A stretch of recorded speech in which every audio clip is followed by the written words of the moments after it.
కొణతాల రామకృష్ణ రైలు యాత్ర చేపట్టబోతున్నారు. ఆ రైలు తెలుగుదేశం ముంగిటకి చేరుకోబోతోంది అన్నటువంటిది అందుతున్నటువంటి సంకేతం. ఎందుకంటే కొణతాల రామకృష్ణ ఒకప్పుడు కాంగ్రెస్ పార్టీలో సీనియర్ నాయకుడు, విశాఖపట్నంలో కీ పాత్ర పోషించిన వ్యక్తి, మాజీ మంత్రి, రాజశేఖర రెడ్డి హయాంలో ఫుల్ హడావిడి చేయగలిగినటువంటి వ్యక్తి.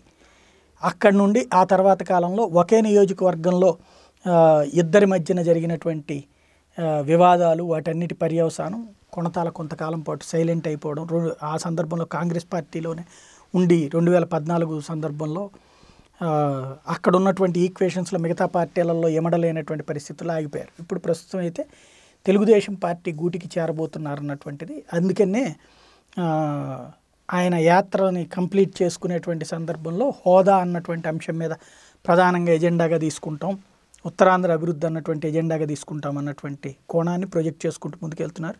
కార్యకర్తలందరినీ కలిసి, అంటే నియోజకవర్గ నాయకుడిగా కాకుండా ఉత్తరాంధ్ర నాయకుడిగా ముందుకు రావడానికి సిద్ధపడుతున్నారు. అనకాపల్లి నుంచి ఎంపీగా సీట్ ఇస్తారా, లేకపోతే అక్కడ ఎమ్మెల్యేగా సీట్ ఇస్తారా, రేపొద్దున రాష్ట్ర మంత్రి పదవికి పోటీ పడతారా అన్నటువంటిది తేలాల్సి ఉంది. మొత్తం మీద ఆయన చూస్తుంటే మాత్రం తెలుగుదేశం పార్టీకి వెళ్తారన్నటువంటిది ఆయన సన్నిహితులు చెప్తున్నటువంటి మాట. మరి రానున్న రోజుల్లో ఏమవుతుందో చూద్దాం.